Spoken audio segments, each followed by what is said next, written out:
Hello, and welcome to the Soul Elevation Podcast, guiding your ascension to new heights. I'm your host, Kara Goodwin, and I'm so excited to be with you today for this YouTube Live. I want to talk about death and how I have kind of been coming to a new realization about death. And it began with reading a book by Robert Moss called Dream Gates. And this book is really about dreaming, using dreaming as a vehicle of consciousness to understand ourselves better, to expand our consciousness, to um, explore beyond the confines of the physical realm. Robert Moss is an amazing author, an amazing teacher, and I got a lot out of the book Dream Gates. And as the book progresses, it starts to talk about using dreams to prepare for death, which was something I hadn't thought about before. But there was a particularly poignant part where Robert started talking about how death is actually our friend.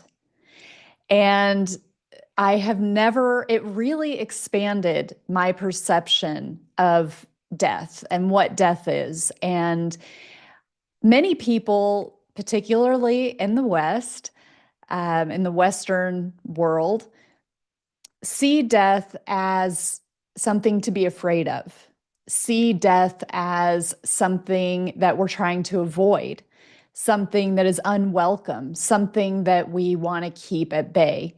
You know, I'm an American, I live in an American culture, and the under the surface of what's happening in our culture in mainstream society, it is all about neglecting the fact that we're going to die, trying to pretend that that's not the case, and trying to pretend that we don't age. It's this perpetual game of trying to look younger, be younger, have, this eternal youth.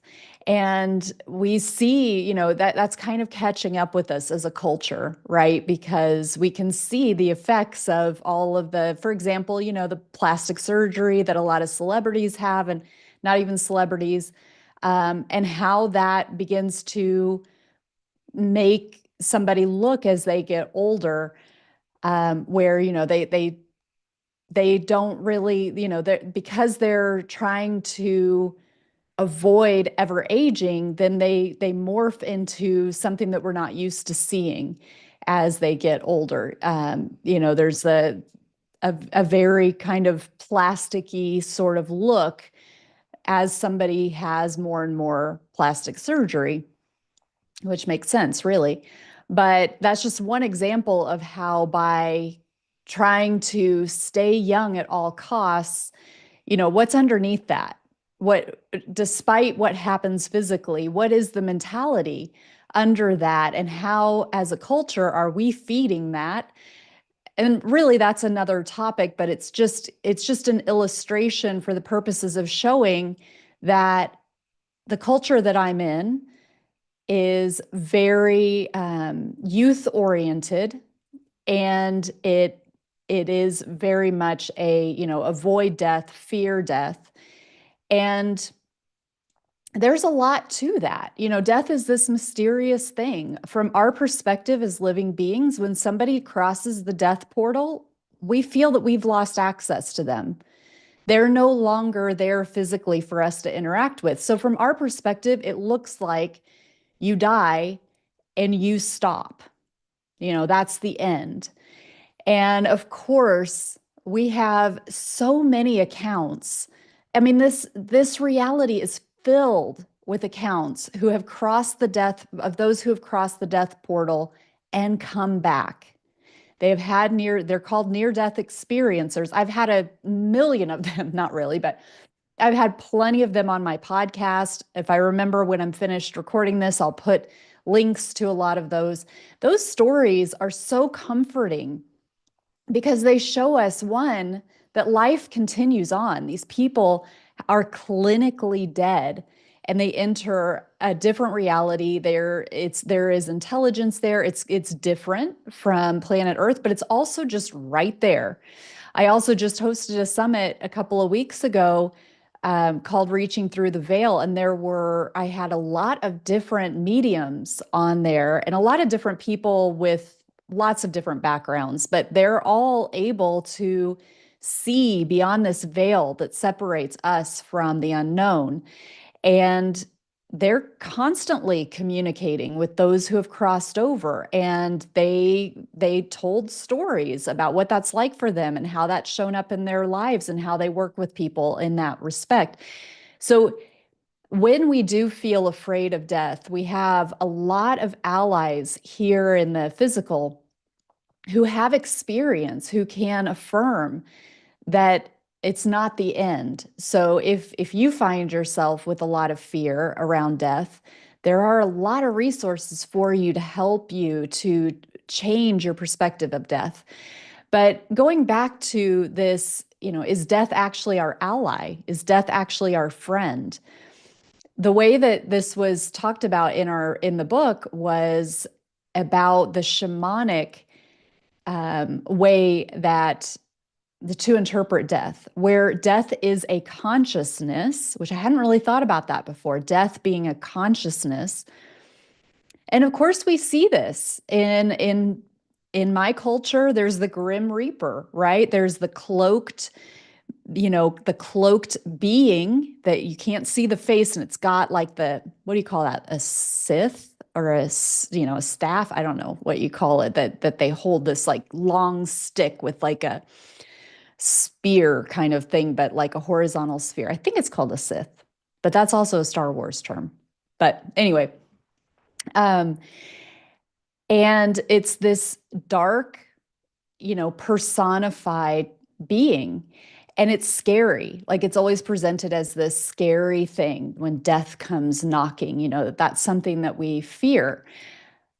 But if we do look at it, if we step back from and zoom out from a soul perspective, from a spirit perspective, and we think about, obviously, there was a time that we were born, and there are a lot of wise sages and teachers, and again, those who have been on the other side, who tell us that we have a destiny, we have a path, and not everything is predestined, in my opinion, but there are big parts of our lives that are preordained. And our birth is one of them. I mean, if you're into astrology at all, do you think it's any accident that you were born at the date, the time, and the place where you were born? Those things combine to create the story of you, and you can find a reflection of yourself in astrology based on the date, the time, and the place of your birth. And so it does stand to reason that there's likewise an ordained exit portal for you. And again, if we look at it from not just a human individualistic standpoint, but from a spiritual perspective, where, from the totality of your life, you likely, in my opinion, had a hand in determining the best time for you to arrive in this life and the best time for you to exit. And that is cloaked for us. That's something that we don't have insight into as we're going through our lives, but our soul knows, our higher self knows what that time is and how that best fits into what we're here for as a soul. And then if we think about death as a consciousness, death is here to carry us into another phase of our spirit's experience beyond this life.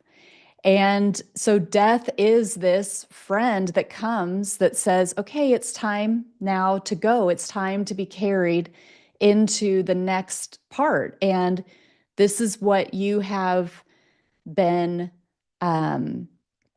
this is what you planned. You planned that you would live to be this old and you would have these experiences, and you've had those experiences now, and they've all, collected to become part of who you are as a soul, as a spirit.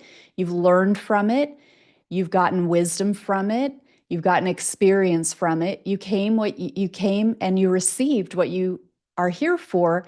And now it's time for you to move on to the next thing.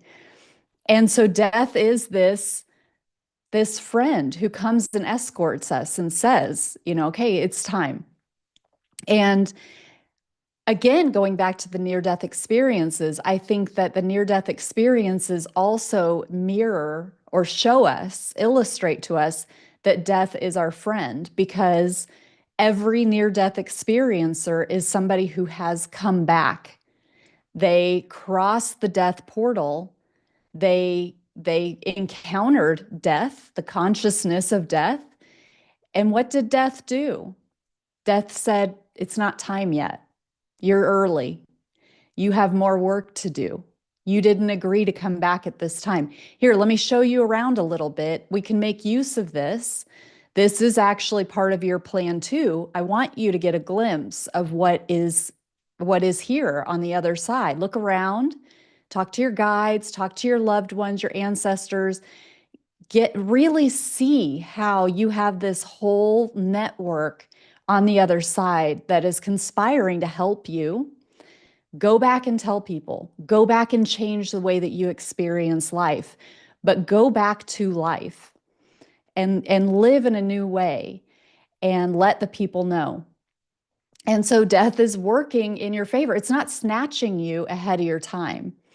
So I really appreciated this perspective of seeing death, one, personified, because I hadn't really explored that as a personification. There was even a story of in the book of somebody who had, I think they'd done a dream journey, because Robert does these shamanic dream journeys that he leads. And I think the exercise was go and connect with death, with your death, and how can you prepare for it, and how can you use it as a tool to enhance your life. And again, this isn't a morbid thing. It's expanding our understanding of the human experience and being more open and less fearful about the totality of our human experience, because death is a part of our human experience. Even though it's hard for us to talk about, it's hard for us to think about, and there is that fear there.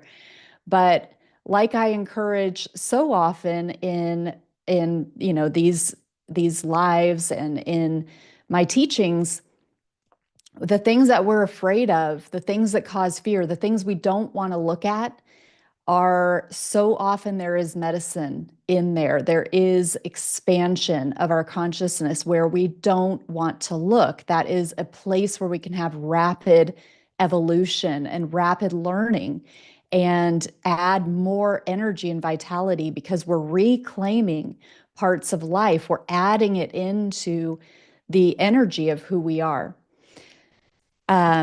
But this person, what I was saying was that this person did this death journey, and death they actually saw, I think they were maybe going back to a past life, and they saw their death, and they saw death, this personification of death, actually slice them long ways and then slice them again horizontally. And so they were in quarters. And the person talked to death, like, why did you do that to me? Why did you put me into quarters? Because that seemed like an enemy thing to do, right? Like doesn't feel like a loving thing to do. But one of the things that this book explores is the different bodies, the different energy bodies that we have. One of those being the astral body. And the book talks about how we have the physical body, we have a dream body that's an energy body. It's like a double of us, but it's pure energy. It might also be called the astral body, or there might be a slight difference between those things. And we have like different etheric bodies. And when we die, we, of course, immediately lose the physical body or drop the physical body, but we still have this dream body or this astral body, and it takes a little bit of time for that body to disintegrate. So the soul will stay encased in that astral body for a few days, maybe longer. It depends if they transition into the light and how rapidly that happens. But there, it's purposeful. That encasement of the astral body is purposeful. And if the soul leaves that body too soon, then that astral body is still there and it can kind of be taken over by a different energy or by a different entity. It can be a vehicle for a different energy because that body is still available, but the soul has left it. And so the death explained, oh, by doing this, I'm releasing you. I am, and no other entity can now come in and use this energy body for nefarious reasons.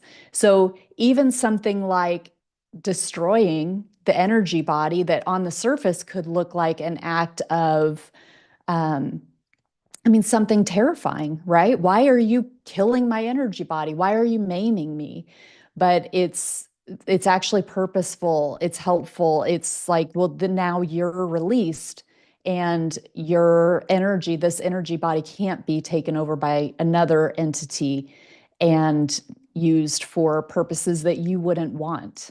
So really, really interesting and fascinating. And I would just encourage you to, if nothing else, think about for yourself how you view death. Are you afraid of death, as so many people are, and there's no shame, there's no judgment, but there is an invitation to begin to view it in a different way that can really, really benefit you and help you to understand life in a different way, whether that is dealing with your own mortality or your grief because of what you have lost, those who have crossed over, which, grief is such a, a very hard place to be.